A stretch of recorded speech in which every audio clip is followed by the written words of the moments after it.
ትዝካላችሁ የእግዚአብሔርን ቃል ስታነቡ አብርሃም እግዚአብሔርን ሰምቶ እንደተነገረው መጓዝ ከጀመረ በኋላ ረሃብ ገጠመው ይላል። ከገጠመው ረሃብ የተነሳ ደግሞ እንግድነት ሰው ቤት እንደገባ ታስታውሳላችሁ።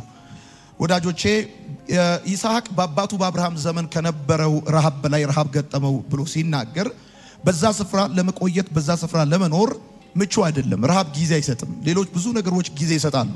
ረሃብ ግን ጊዜ የማይሰጡ ጉዳዮች መካከል አንዱና ዋንኛው ነው። ነገር ግን እግዚአብሔር አምላክ ወደ ይስሐቅ መጥቶ በዛ ስፍራ እንዲቀመጥ እግዚአብሔር ሲናገረው ሲያዘው ትመለከታላችሁ። ደግሞ ይስሐቅም የእግዚአብሔርን ትእዛዝ ሰምቶ በዛው ስፍራ እንደተቀመጠ በዛው ስፍራ እንደቆየ የእግዚአብሔር ቃል ይናገራል። በመንፈሳዊ ዓለም ውስጥ ወይም በክርስትና ሕይወት ውስጥ ያሉ ሰዎች አንዱ መረዳት ያለባቸው ነገር ቢኖር ይሄንን እሺ የማለትን በረከት ወይም ደግሞ እሺ ማለት መታዘዝ ከእግዚአብሔር ሐሳብ ጋር መስማማት ምን ያህል የበረከት ቁልፍ እንደሆነ መረዳት አለባቸው ብዬ አስባለሁ።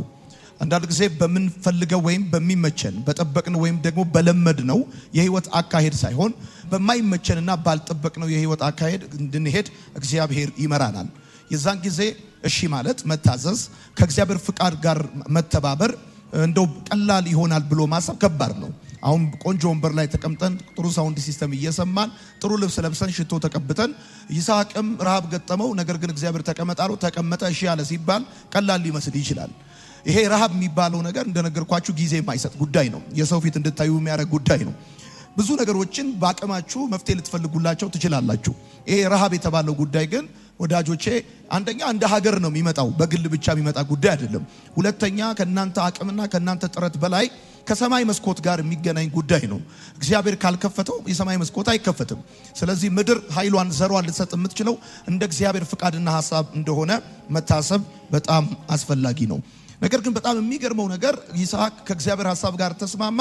እግዚአብሔርም ደግሞ እንዴት እንደባረከው በረሃብ ዘመን ትመለከታላችሁ። እሺ በማለት ውስጥ የመጀመሪያው የምታገኙት በረከት ታላቅነት ነው። የምትጽፉ ሰዎች እሺ ማለት የመጀመሪያው በረከቱ ታላቅነት ነው። አሁን የእግዚአብሔር ቃል እንደሚናገረው በሌላም ትርጉም ስታነቡት እንደምታገኙት ማለት ነው። ወዳጆቼ በጣም በሚገርማችሁና በሚደንቃችሁ ሁኔታ ይስሐቅ እንዴት ባለ ሁኔታ ሁሉን እስኪበልጥ ድረስ እየጨመረ ይበዛ እንደነበር ይገዛ እንደነበር የእግዚአብሔር ቃል ይናገራል። እንደውም ብታነቡት እንደዚህ ይላል። የቀድሞ ትርጉም ማለት ነው። እንደዚህ ይላል ወዳጆቼ ይስሐቅም እግዚአብሔርን ስለታዘዘ ታላቅ ሰው ሆነ ብቻ አይደለም የሚለው ወዳጆቼ እጅግ እስከሚበልጥ ድረስ እየጨመረ ይበዛ ነበረ ብሎ ይናገራል።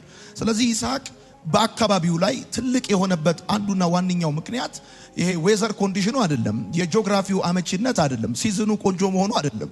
ከእግዚአብሔር ጋር መስማማቱ ለእግዚአብሔር ፍቃድ እሺ ማለቱ ሰውየውን ትልቅ አደረገው እንጂ ትንሽ አላደረገውም። ትርፋማ አደረገው እንጂ አላከሰረውም። እና ከእግዚአብሔር ሐሳብ ጋር መስማማት አንዱ እሺ ማለት እግዚአብሔርን እሺ ማለት አንደኛው በረከት ታላቅነት ነው። እንግዲህ ሰዎች ታላቅ መሆን ይፈልጋሉ። ታላቅ ለመሆን ይፈልጋሉ። ማንም ሰው በስራውም በአገልግሎቱም በህይወቱም ታላቅ መሆን የማይፈልግ ሰው አለ ብዬ አላስብም። ነገር ግን ታላቅ መሆን ስንፈልግ ትልቅ በሆኑ ሰዎች ላይ በመቅናት አይደለም፣ ወይም ትልልቅ ሰዎችን በመቃወም ወይ እነሱን በማሳነስ ወይንም ደግሞ ከነሱ ላይ በተቀነሰ የህይወት ስሌት ትልቅ እንሆናለን ብሎ ማሰብ ተገቢ አይደለም። አሁን እዚህ ቤት ያላችሁ ሰዎች እግዚአብሔር አምላክ ሆኖ ያላችሁን ከሆናችሁ እሺ፣ እግዚአብሔር አታርጉ ያላችሁ ካላደረጋችሁ፣ አርጉት ያላችሁትን ካደረጋችሁት ምንም የትልቅነት ሌላ ማቴማቲክስ አያስፈልገውም። የትልቅነት ዋንኛው መንገድ ግን ከእግዚአብሔር ሐሳብ ጋር መታዘዝና እግዚአብሔርን እሺ ማለት ነው። ይሄ ዋንኛው ጉዳይ ነውና እግዚአብሔርን መታዘዝ ወይም ለእግዚአብሔር እሺ ማለት ዋንኛ በረከቱ ትልቅነት ነው። እግዚአብሔርን ታዛችሁ በምንም ተአምር አትቀደሙም። እግዚአብሔርን ታዛችሁ እግዚአብሔርን እሺ ብላችሁ በምንም ተአምር አትከስሩም፣ በምንም ተአምር አታንሱ። እንደውም ነግራችኋለሁ፣ ከዘመናችሁ አትዘገዩም፣ ከትውልዳችሁ አትቀደሙ። በህይወት መንገዳቸው ከሰማይ ጋር የተስማሙ ሰዎች ምናልባት እግዚአብሔርን ታዘው በሄዱበት መንገድ ከሚፈጥኑ ሰዎች ይልቅ የዘገዩ ከበረቱ ሰዎች ይልቅ ወዳጆቼ በጣም ቅርፍፍ ያሉ ሊመስሉ ይችላሉ። በነገራችን ላይ እግዚአብሔርን መታዘዝ ማለት በማይመች ሁኔታ ውስጥ ለእግዚአብሔር ምላሽ መስጠት ማለት ነው። በማይመች ሁኔታ ውስጥ ደስ በማይል ሁኔታ ውስጥ ለእግዚአብሔር ምላሽ መስጠት ነው እግዚአብሔርን መታዘዝ ማለት። እግዚአብሔርን መታዘዝ ሰዎችን ስለማስደነቅ አይደለም። እግዚአብሔርን መታዘዝ ወዳጆቼ በሰዎች ዘንድ ክብር ስለማግኘት አይደለም። እግዚአብሔርን መታዘዝ በእርግጠኝነት ነግራችኋለሁ የአገሬ ልጆች ሰዎችን ስለማስደሰት አይደለም። እነዚህ ሶስት ነገሮች እንድታስቡ ፈልጋለሁ። ለምሳሌ እግዚአብሔር መታዘዝ ምን ማለት ነው ብለናል? እግዚአብሔር መታዘዝ በማይመች ሁኔታ ውስጥ ለእግዚአብሔር ምላሽ መስጠት ማለት ነው። ስራችሁ አይመችም፣ መንገዳችሁ አይመችም፣ ብዙ ነገሮቻችሁ አይመቹም። ነገር ግን በእነዚህ በማይመቹ ሁኔታዎቻችሁ ውስጥ ለእግዚአብሔር ምላሽ አላችሁ። ገብቷችኋል? ሲጠራችሁ አቤት ትላላችሁ፣ ሲልካችሁ ትሄዳላችሁ፣ አርጉ ሲላችሁ ታደርጋላችሁ፣ ቁጭ በሉ ሲላችሁ ትቀመጣላችሁ። እና ለእግዚአብሔር ምላሽ መስጠት ነው። በምን ሁኔታ ውስጥ? በማይመች ሁኔታ ውስጥ። እንግዲህ በማይመቹ ሁኔታ ውስጥ ሆነው ለእግዚአብሔር ድምጽ ምላሽ የሰጡ ሰዎች እንዴት ሆኖ ትንሽ ይሆናሉ? እንዴት ሆኖ ተራ ይሆናሉ? ትልልቅ ሰዎችን አይታችኋቸው ከሆነ ከዘፍጥረት እስከ ዮሐንስ ራእይ በማይመች ሁኔታ ውስጥ ለእግዚአብሔር ምላሽ ሰጥተው ትልቅ የሆኑ ናቸው። ሙሴን ተመልከቱት፣ ሌሎቹን አብርሃምን ተመልከቱት፣ ሌሎቹንም የእግዚአብሔር ሰዎች መመልከት ትችላላችሁ። ሁኔታው አይመችም፣ ሲዝኑ አይመችም፣ ብዙ ነገር አይመችም። ነገር ግን በዛ በማይመች ሁኔታ ውስጥ ለእግዚአብሔር ምላሽ ሰጥተዋል። አሁን በደንብ አድርጋችሁ እዚህ ቤት ያላችሁ ሰዎች ስሙኝ። እግዚአብሔርን ስትታዘዙ it's not all about ሰዎችን ስለማስደሰት። ምናልባት እግዚአብሔርን ስትታዘዙ ሰዎችን ላታስደስቱ ይችላላችሁ። ቤተሰብ ሊከፋ ይችላል፣ ጓደኛ ቅር ሊለው ይችላል፣ ብዙ ሰው ከናንተ ጋር በተቃራኒ ሊቆም ይችላል። ምናልባት ሰዎች ላያጨበጭቡላችሁ ይችላሉ። እግዚአብሔርን መታዘዝ ሰዎችን ስለማስደሰት አይደለም፣ ብቻ አይደለም። እግዚአብሔርን መታዘዝ ሰዎችን ስለማስደነቅ አይደለም። እንደውም አንዳንድ ጊዜ እግዚአብሔርን ስትታዘዙ በሰዎች ዘንድ እንደሞኝ እንዳቅመቢዝ ወይም ደግሞ እንዳላዋቂ ልትቆጠሩ ትችላላችሁ። ቁጭ በሉ ሲላችሁ ስትቀመጡ፣ አርጉ ሲላችሁ ስታደርጉት፣ ይቅርባችሁ ሲላችሁ ሲቀርባችሁ፣ በዚህ ሁሉ ሁኔታ ውስጥ አጠገባችሁ ያሉ ጓደኞቻችሁ እድልና መንገድ አቅጣጫ ፈልገው በአቋራጭ ወደ ህይወት ልምላሜና ሰክሰስ መጥተው ሲታዩ እናንተ ላትደነቁ ትችላላችሁ፣ ምስኪን ልትመስሉ ትችላላችሁ። እሱ ብቻ አይደለም፣ እግዚአብሔርን መታዘዝ በሰው ዘንድ ክብር ስለማግኘት አይደለም። ብዙ ጊዜ እግዚአብሔርን ስንታዘዝ በሰው ዘንድ ክብር አናገኝም፣ በፍጹም ክብር አናገኝም። ነገር ግን እግዚአብሔርን መታዘዝ ብያቸዋለሁ፣ በአስቸጋሪ ሁኔታ ውስጥ ለእግዚአብሔር መልስ መስጠት ነው፣ ምላሽ መስጠት ነው። እግዚአብሔርን መታዘዝ ማለት እጅና እግርን አጣምረ መቀመጥ ማለት አይደለም። እግዚአብሔርን መታዘዝ ማለት ዶርማንት መሆን ማለት አይደለም። ሁኔታው አይመችም፣ ብዙ ነገር አይመችም። ነገር ግን ለሰማይ ፕሮግራም፣ ለሰማይ አጀንዳ የሰር ብለ መልስ ትሰጣለህ ማለት ነው። ኢየሱስ እግዚአብሔር ምስክሬ ነው። እንደ ሰንደቅ ዓላማ ነው የሚያወጣችሁ። እግዚአብሔርን የታዘዙ ሰዎች፣ እግዚአብሔርን እሺ ያሉ ሰዎች ማለት በአጭር አማርኛ አውሎ ንፋስ እንዳነሳቸው ፌስታል ናቸው። አውሎ ንፋስ ያነሳውን ፌስታል ዘለ አታወርደውም። ያነሳው ንፋስ ካላወረደው፣ የሰማኝ ሰው ካለ አውሎ ንፋስ ያነሳውን ፌስታል እዚህ ሀገር አይተምታ ከሆነ እንደዚህ አድርጎ ያወጣውን ፌስታል በፈለገ ረጅም ሆነ ዘላ አታወርደውም። የግድ ንፋሱ እንዳወጣው ንፋሱ እስኪያወርደው ትጠብቃል። እግዚአብሔርን እሺ ብለው የወጡ ሰዎች በማንም ሰው አይወርዱም። አሜን በል። እግዚአብሔርን እሺ ማለት ወዳጆች ኋላ ቀርነት አይደለም። እግዚአብሔርን እሺ ማለት የትልቅነት መንገድ ነው። እንደውም አሁን የተያዛችሁት የትልቅነት ጎዳና ነው። አሁን ያላችሁበት ሁኔታ የማይሆን ሊመስል ይችላል። ኢን ዘ ኒር ፊውቸር ግን ቅርብ ጊዜ ግን ታላቅና ኃይለኛ ነገር እግዚአብሔር በሕይወታችሁ ያደርጋል። መጽሐፍ እንደሚናገር በኤርሚያስ መጽሐፍ ወደ እኔ ጩህ አንተም የማታውቀውን ታላቅና ኃይለኛ ነገር አሳያለሁ ተብሎ እንደተጻፈ እግዚአብሔርን የታዘዙ እሺ ያሉ ሰዎች የጨረሱት በታላቅነት ነው። አሜን ይባላል። በደንብ አድርገህ አሜን በል። ምናልባት እግዚአብሔርን ታዛችሁ፣ ለምሳሌ ዛሬ ማታ አንዱ ከሚሆነው ነገር አንዱ እዚህ ቤት ያላችሁ ሰዎች ላይ እንደዚህ ነው፣ የፍርሃት መንፈስ ይመታል ማለት እግዚአብሔር በሕይወታችሁ ያሰበላችሁ ነገር እንዳይከናወን በፍርሃት አስሮ ሊያስቀምጣችሁ የፈለገው መንፈስ ይመታል። ኢየሱስ ክርስቶስ ጌታ ነው። የመጀመሪያው እሺ የማለት በረከት ትልቅነት ነው። ትልቅነት ነው ወዳጆቼ። የመጀመሪያው ጻፉ። መጽሐፍ እንደሚናገር ዘፍጥረት 26 ቁጥር 12 ምንድን ነው የሚለው? ይስሐቅም በዚያች ምድር ዘርን ዘራ፣ በዚያችም ዓመት 100 እጥፍ አገኘ። እግዚአብሔርን ባረከው፣ ባለጠጋም ሰው ሆነ፣ እጅግ እስከሚበልጥ ድረስ እየጨመረ ይበዛ ነበር። አሁን ይስሐቅ እንደዚህ አይነት ባለጠጋ የሆነው በመስመር በመዝራት በጥቃቅና አነስተኛ በውሃ ማቆር በብድርና ቁጠባ እነዚህ ሁሉ ጥሩ ናቸው። እኔ ምንም ችግር የለብኝም። በማህበራት ተደራጅቶ አይደለም። ይስሐቅ በዛ ዘመን 100 እጥፍ ያጨደው እጅግ እስከሚበልጥ ድረስ የበዛው በማይመስል ሁኔታ ውስጥ ለእግዚአብሔር እሺ ብሎ ነው። ተቀመጥ፣ ትፈልገኛለህ? እሺ። እዚህ እንደሆነ የፈለከው? እሺ። አሬ የተወሰነ ኢን ሲዝን የማልፍበት አማራጭ እዚህ ግብጽ አለ፣ ወረድ ብዬ ልመለስ? ኖ፣ እዚህ ቁጭ በል፣ እዚህ ቁጭ በል። መቀመጡን እግዚአብሔር ከፈለገው ወዳጆቼ፣ እውነቴን ነው፣ ቀጥሎ ያለውን ኃላፊነት የሚወስደው እግዚአብሔር ነው። ቁጭ በሉ ካላችሁ በኋላ ቀጥሎ ያለውን ኃላፊነት እግዚአብሔር ይወስዳል። አትጡ ካላችሁ በኋላ፣ ግቡ ካላችሁ በኋላ፣ እንደዚህ እንደዛ አገልግሉ ካላችሁ በኋላ፣ ልታገለግሉ ስትወጡ የቤታችሁን ኃላፊነት፣ የልጆቻችሁን ኃላፊነት፣ ኢኮኖሚያችሁን ኃላፊነት እግዚአብሔር ይወስዳል። ጩና በደንብ አድርጋችሁ አሜን በሉ። እግዚአብሔርን ታዘው፣ እግዚአብሔርን ሰምተው፣ እግዚአብሔርን እሺ ብለው ተራ የሆኑ ሰዎች የሉ። እና እጅግ እስከሚበልጥ ድረስ እየጨመረ ይበዛ ነበር። እንደውም እኮ ያስታውሳለሁ በጣም እኔ የምወደው አንድ ቃል አለ። የአብርሃም ሎሌ ሲናገር እንደዚህ ያለ እግዚአብሔር ጌታዬን አብርሃምን ባረከው አገነነዋል። በቃ እግዚአብሔርን ስትታዘዝ የገናናነት ኢየሱስ ጌታ ባለጠጋ ሆነ ይላል። በቃ ሆነ፣ ባለጠጋ ሆነ። እውነቴ ነው የምነግራችሁ። ረሃቡ ውስጥ ይሻላችሁት ጌታ፣ ረሃቡ ውስጥ፣ ችግር ውስጥ፣ በመከራ ውስጥ ይሻላችሁት ጌታ፣ በብቸኝነት ውስጥ የታዘዛችሁት ጌታ በቅርብ ጊዜ ደሞዛችሁ ሊከፍላችሁ ደጃችሁ ላይ ይመጣል። የምነግራችሁ ነገር እንደዚህ ነው። በአባቱ በአብርሃም ዘመን ከነበረው ረሃብ በላይ በይስሐቅ ዘመን ረሃብ ሆነ አለ። ወዳጆች ረሃብ ክፉ ነው፣ ረሃብ መጥፎ ነው፣ ረሃብ ከባድ ነው። ነገር ግን እዛ ሁኔታ ውስጥ እዛ ሊሚቴሽን ውስጥ እሺ ብሎ ተቀመጠ። እግዚአብሔር አምላክ ሊከፍለው መጣ። አንድ በረከት ባርካችኋለሁ። ትዝ ይላችኋል ጴጥሮስ በታሰረ ጊዜ እነ ማርቆስ እነ ማርያም ቤት ጸሎት ይጸለይ ነበር። ሮዴ የምትባል አንድ የቤት ሰራተኛ እዛ ትሰራ የነበረች ጴጥሮስ በሩን ሲያንኳኳ በደጅ ቆሟል። የጴጥሮስ ድምጽ ይሰማኛል አለች። እግዚአብሔርን የታዘዛችሁ ሰዎች ቅርብ ጊዜ የጸሎታችሁ መልስ በራችሁን ይመታል። አልሰማችሁኝም ያልኩትን? የጸሎታችሁ መልስ በራችሁን ይመታል። ያንኳኳል፣ ያንኳኳል፣ ያንኳኳል፣ ያንኳኳል። የጸሎታችሁ መልስ ስራችሁ ያንኳኳል፣ በረከታችሁ ያንኳኳል። ኢየሱስ ጌታ አሜን ይባላል። ሁለተኛው እሺ ማለት በረከት መልካም አጨራረስ ነው። መልካም አጨራረስ ነው። ወዳጆቼ ብዙ ሰዎች የሚጨርሱት በውርደት ነው፣ በድህነት ነው፣ በበሽታ ነው የሚጨርሱት። ክብር ያለው አለ መጽሐፍ በመጀመሪያ ውስጥ አይደለም በመጨረሻ ውስጥ ነው። ክብር ያለው ፍጻሜ ውስጥ ነው። አሁን እሺ ማለት በረከት የሚሆነው አጨራረስ ላይ ስለሚሰራ ነው። አጀማመር ላይ አይደለም፣ አጨራረስ ላይ ነው። ወዳጄ እና ኃይሌ ሆቴል ይዘው የመጡት ጀምረው አይደለም ጨርሰው ነው። እኩል ልጀምር ትችላለህ፣ ነገር ግን እኩል አጨርስም። እየነገርኩ ያለሁት እንደዚህ ነው። እሺ ማለት በረከት የሚሆነው መልካም አጨራረስ ስለሆነ ነው። ማይ ጋድ እና ብዙ ሰዎች በውርደት ጨርሰዋል። እሺ የሚሉ ሰዎች ግን በውርደት አይጨርሱም፣ በክብር ነው የሚጨርሱት። ብዙ ሰዎች በማጣት ጨርሰዋል፣ ብዙ ሰዎች በበሽታ ጨርሰዋል። አንድ ሰው ግን በአንደኛ ዜና መጽሐፍ ምዕራፍ 29 ቁጥር 28 ላይ እንደዚህ ጨርሷል። ይኸው እድሜም ባለጠግነትም ክብርም ጠግቦ በመልካም ሽምግልና ሞተ። ማይ ጋድ ይሄንን አይነት አሟሟት የሞተው ዳዊት ነው። እድሜ ጠግቦ፣ ክብር ጠግቦ፣ ባለጠግነት ጠግቦ በቃ ብሎ እድሜ ጠግቦ ኢየሱስ ጌታ ነው። ክብር ጠግቦ፣ ባለጠግነት ጠግቦ ኢየሱስ ክርስቶስ ጌታ ነው። እንደዚህ ነው ዳዊት የጨረሰው። ወዳጆቼ እባርካችሁ ከፍ አድርጉ እጆቻችሁን። ወይኔ ወይኔ ወይኔ ለምናችሁ አይደለም የምትጨርሱት። በጌታ በኢየሱስ የሰው ፊት አይታችሁ አትጨርሱ። በውርደት አትጨርሱ። በክብር ትጨርሳላችሁ። በክብር እየዘመራችሁ ነው የምትጨርሱት።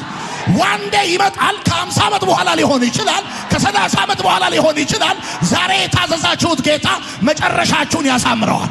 መጨረሻችሁን የክብር ያደርገዋል።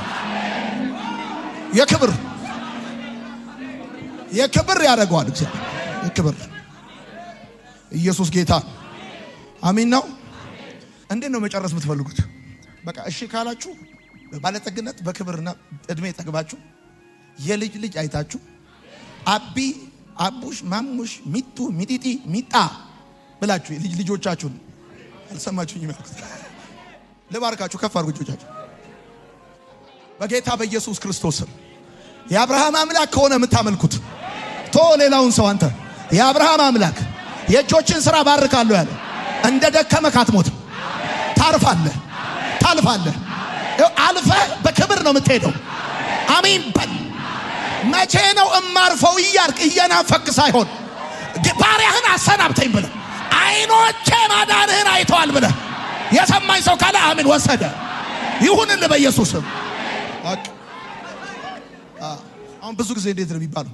ውይ ለፍቶ ደክሞ ውይ ሰሞኑን እኮ ሙሽራ ነበረ፣ ውይ ሰሞኑን እኮ ነው ቤት ሰርቶ ገና አሁን ሊገባበት እኮ መስኮት እኮ ራሱ እየገጠመ ነበር። ወይ እንደዚህ አይነት አሟሟት አትሞትም። አሜን በል። ነግሮኛል ብለህ ነው። ነግሮኛል፣ ሰሞኑን ልሄድ ነው፣ አመሰግናለሁ፣ ቴንክ ዩ ሶ ማች ስለነበረን ጊዜ ብለህ አሜን በል። መኖር ብቻውን ዝም ብሎ በረከት አይደለም። አንተ በእግዚአብሔር ፕሮግራም መኖር ነው በረከት። እኔ ግን እንደዚህ ባረኳችሁ፣ እንደውም ዛሬ ማታ እንደዚህ ባረኳችሁ። ዳዊት ክብርን እድሜንና ባለጠግነትን ጠግቦ እንደሞተ ያመናችሁት አምላክ የእሱ አምላክ ነው። በጌታ በኢየሱስ ስም ፍጻሜያችሁ የውርደት አይሆንም። ኢየሱስ ጌታ ነው።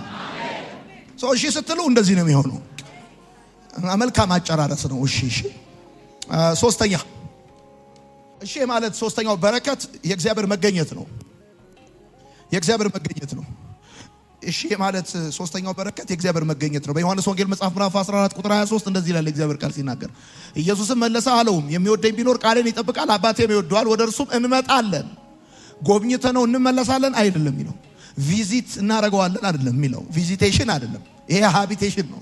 እንኖራለን። ይኸው ስማው፣ እንመጣለን፣ በእርሱ ዘንድ መኖሪያ እናደርጋለን። ከማን ጋር? የሚወደኝ ቃሌን ይጠብቃል፣ አባቴም ይወደዋል። እሺ ካለ ቃሌን ከጠበቀ እንመጣለን፣ መኖሪያ እናደርጋለን፣ ከሱ ጋር እንኖራለን። በቃ የእግዚአብሔር መገኘት ወደ ህይወታችሁ ከሚያመጣው ነገር አንዱ እሺ ማለት ነው። አራተኛ የተጽዕኖ ስፋት ልክ ነው። የተጽዕኖ ስፋት ልክ ነው። አሁን ያንዳንድ ሰው ተጽዕኖ መኝታ ቤቱ ነው። ኮሪደር ላይ ሲመጣ ተጽዕኖ የለውም። አንዳንድ ሰው ራሱ ክፍል ላይ ብቻ ተጽዕኖ ያለው ሰው አለ። ኮሪደር ላይ ከመጣ ትልቋ ሲስተር አለች፣ ድምፅን በድምፅ ነው የሚሽርበት። ይኸውላችሁ መጽሐፍ እንደዚህ አቤቱ መባረክን ባርከኛል፣ አገሬን አስፋው ማለት እኔ ገቨርን የማረግበት፣ እኔ ዶሚኔት የማረግበት፣ ይሄኔ ቴሪተሪ እኔ የምሰማበት። ኢየሱስ ጌታ አስፋው ማለት ነው፣ እኔ የምደመጥበት። ኢየሱስ ጌታ ነው። እና መጽሐፍ እንደዚህ ያለ በፍጥረት መጽሐፍ ምዕራፍ 12 ላይ እንደዚህ ይላል። ይኸው እግዚአብሔርም አብርሃምን አለው ከሀገርህ ከዘመዶችህ ከአባትህ ቤት ተለይተህ እኔ ወደ ማሳይ ምድር ውጣ። አሁን ሀገር ዝም ብሎ እንዳይመስልህ፣ ዘመድ ዝም ብሎ እንዳይመስል፣ ታላቅ ሕዝብ አደርግሃለሁ፣ እባርክሃለሁ፣ ስምህንም አከብረዋለሁ፣ ለበረከቱን አለው። 7 ኤሌመንቶች ያሉት ተስፋ ቃል ነው እግዚአብሔር የገባለት ለአብርሃም። ያለው ነገር ግን እንደዚህ ነው፣ ከሀገርህ ከቤተሰብ ከዘመድ ተለይተህ እኔ ወደ ማሳይ ምድር ውጣ። እሺ ካልክ ከታዘዝ ታላቅ ህዝብ፣ ግለሰብ አይደለም ማረግ፣ ኔሽን አረጋለሁ፣ ህዝብ ነው ማረግ። እባርካለሁ፣ ስምህንም አከብረዋለሁ። ማይ ጋድ ወዳጄ፣ አሜሪካ ሂድ፣ ሳውዝ አፍሪካ ሂድ፣ አውሮፓ ሂድ፣ የፈለክበት ሂድ። ሰዎቹ በቁጥር ጥቂት ቢመስሉ ምድርን ነው የሚይዟት። ሰዎቹ ጥቂት ሆነው ሳለ ኢንፍሉዌንሳቸው ግን ኦል ኦቨር ዘ ወርልድ ነው። ዲስ ኢዝ ብሌሲንግ። እሺ ካልካለ ውጣ አለው። እኔን ሲቲዝን አድርገኝ። አልሰማ እኔ አገር ከሆንኩ፣ እኔ ዜግነት ከሆንኩ። አብርሃም ሲወጣ ቀብድ አልተቀበለም። ውጣ አለው። እኔ ወደማሳይ እንደዚህ እሺ ካልከኝ ደግሞ እኔ ታላቅ ህዝብ አደርጋለሁ። ወይኔ በጌታ በኢየሱስም ዛሬ ባረኳችሁ። የተጽዕኖ መጠናችሁ ይጨምራል። የገዢነት መጠናችሁ በኢየሱስም ይጨምራል። አንዱ ጴጥሮስ 3000 ሰው ነው ያመጣው በአንድ ቀን። በሚቀጥለው ቀን የቸርቹ ብዛት 8000 ነው ይሆን። ኢየሱስ ጌታ ነው። አሁን እያስተማርኳቸው ያለሁት ፕሪንሲፕል ነው። ትታዘዛለህ፣ ያንተ ተጽዕኖ ይሰፋል ነው። እሺ ማለት የተጽዕኖ ስፋት ነው። የተጽዕኖ ስፋት ነው። አድርገው ሲላ አትፍራ። ምንድነው የምትሽኮረመመው? በለው ካለ በለው፣ አድርገው ካለ አድርገው። በቃ ስራው ካለ ስራው፣ ኃላፊነቱን የሚወስደው እሱ ነው። አድርገው ካለ አትሽኮረም፣ ጥፍርን አትብላ። ስታደርገው ኔሽን ትሆናል። አሜን በል። ኢየሱስ ጌታ ነው። አሜን በል። እግዚአብሔር አንድ ጊዜ ፕሮግራም ከጫነብህ የሚሆነው ጉዳይ እውነቴን ነው። ልክ ውሃ ግድብን እንደሚጥስ የትኛውም ስጋ ለባሽ መንገድ ላይ ቆሞ አያስቆምም። ዛሬ ደግሞ ባርካቸዋለሁ። አሜን በሉ። ዛሬ ባርካቸዋለሁ። በአገልግሎት ብቻ አይደለም፣ ኢን ኤቭሪ ዳይሜንሽን በጌታ በኢየሱስ ስም ውሃ ግድብን እንደሚጥስ በጌታ በኢየሱስ ስም ጥሶ መውጣት ይሆናል። ፋሬስ ይሆናል። በኢየሱስ ስም ይሆንላችኋል። አሁን ዛሬ ማታ ተከፍላችሁ የምትሄዱት አንድ መንፈስ ነው። ምን ካላችሁኝ፣ ፍርሃት ከላያችሁ ላይ ተከፏል።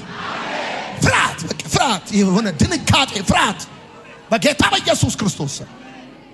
እግዚአብሔር ከተቀበለ ይበቃል። ሌላ ሰው ተቀበለ አልተቀበለ ሂሳብ አያስፈልገውም። ኢየሱስ ጌታ ነው።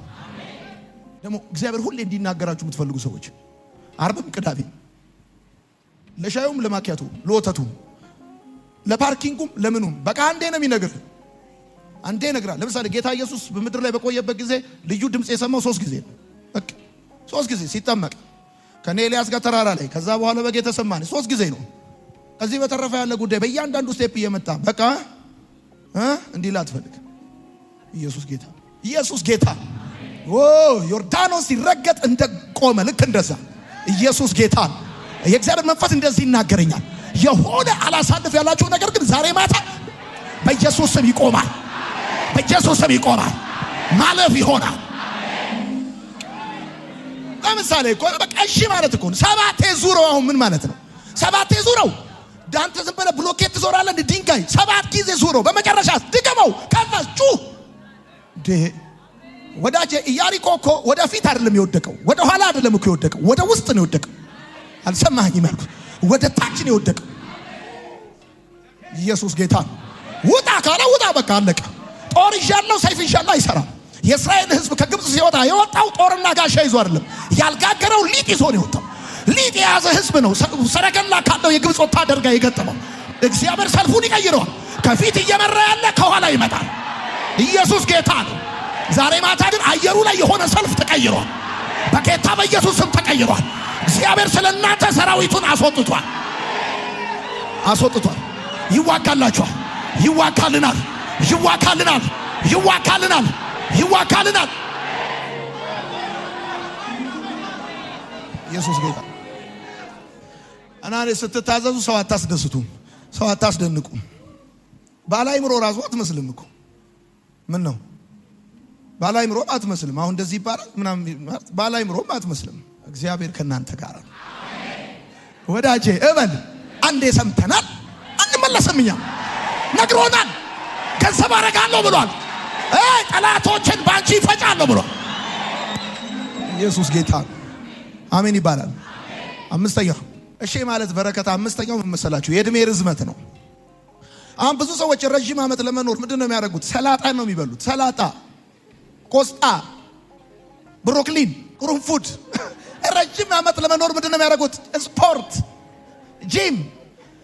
አሪፍ ነው ቀጭን መሆን። ነገር ግን ቀጭን መሆን ለእድሜ ርዝመት ቀጭን ሟች ነው የምትሆን። ቀጭን መሆን ከመሞት አያድንህ። የእድሜ ርዝመት የሚሰጥ እግዚአብሔር ነው። አሜን በል። እግዚአብሔርን ስትታዘዝ የእድሜ ራሱ ይረዝማል። አሜን ይባላል። የእድሜ ርዝመት ጌታ ምስክር። በተለይ ደግሞ 40 ዓመት ከሞላ በኋላ ህይወት እንደ አዲስ ነው የሚጣፍጥ። እንደዚህ ነው መካራሱ ቼክ ማይክ ዋን ሙከራ ስርጭት ዋን ጌታ ምስክር። እንደ አዲስ መዝኖርንና ነው የምትለው። ልክ 40 ላይ ስትደርስ ህይወት እንደ አዲስ ጥፍጥና ጨምርባል። በቃ ከዛ በኋላ ብሮኮሊን ብትል፣ ሰላጣ ብትል፣ ቆስጣ ብትል ጤነኛ ሟች ነው የምትሆነው። አላመመውም ነበር ተኝቶ ቀረ ነው የምትባለው። ገብቷል? የመሞት ምክንያት መታመም አይደለም። እግዚአብሔር እድሜ ያለው ቦርጭ ላይ አይደለም። እሺ እድሜ ያለው እግዚአብሔር እጅ ላይ። አሜን በል። ዚዛት ዛሬ ግን ኢየሱስ ተደሰት ብሎኛል። ዛሬ ጌታ ምን ይላል መጽሐፍ ሲናገር? ያው ምን ይላል? አንደኛ ነገሥት መጽሐፍ ምዕራፍ 3 ቁጥር 14 እንደዚህ ይላል፣ አባትም ዳዊት እንደሄደ ሥርዓቴንና ትእዛዜን ትጠብቅ ዘንድ በመንገዴ የሄድክ እንደሆነ እድሜህን አረዝመዋለሁ። ማይ ጋድ ጉድ ነው ማሳየ ጉድ። በቃ እንትና ነው ይሄ እንትና ነበር ይሄ እንትና ነበር ይሄ እንትና ነበር ብለህ ነው እንትን ምን ነው አልሰማኝም ያልኩት። እድሜህን አረዝመዋለሁ። አሁን አንዳንድ ሰዎች ሲታመሙ የሚሞቱ ይመስላችኋል። ስለታመማችሁ የምትሞቱ እንዳይመስላችሁ። አለመታመም የመኖር ዋስትና አይደለም። እግዚአብሔርን እሺ ማለት ግን የእድሜ ርዝመት። አሜን በል። የመጨረሻ ስድስተኛ እሺ ማለት ልዩነት ነው። እሺ ልዩነት ነው። አንዳንድ ሰው ልዩ ለመሆን ብሎ ምን ያደርጋል? ልዩ ነገር ያደርጋል። እዚህ ላችኋል መጽሐፍ የሚናገረው ያቺ በምድረ በዳ የምትጨስ ብሎ መኃልየ ላይ ጥቁር ነኝ ግን ቆንጆ ነኝ፣ ፀሐይ መልኬን አጥቁሮታል የምትለዋ እሷ እኮ ሁሉ ነገሯን ለውዷ ጠብቃ በሰለሞን የሚኖሩ ለሰለሞን የማይኖሩ ነፍ ቆነጃጅት ቤተ መንግስቱን ከበዋል። እሷ ግን ምድረ በዳ ሆና ድንጋይ ትለቅማለች፣ እሾህ ትነቅላለች። ፀሐይ መጥቷታል። የሚገርመው አጠገቡ ያሉ ሰዎች አይሸቱትም። ንፋስ እዛ ሴት ገነት ውስጥ ያለውን ሽቶ እንደዚህ አድርጎ ሰለሞን አፍንጫ ውስጥ ያስገባዋል ይልና እንደ ነጋዴ ጣን አስቴር ገና ስትመጣ አለ በሴቶቹ ጠባቂ በሐጌ ፊት ሞገስን አገኘች። ኧረ አሜን በል። ገና ስትመጣ አለ ገና ከሩቅ ስትመጣ በሴቶቹ ጠባቂ በሐጌ ፊት ሞገስን አገኘች።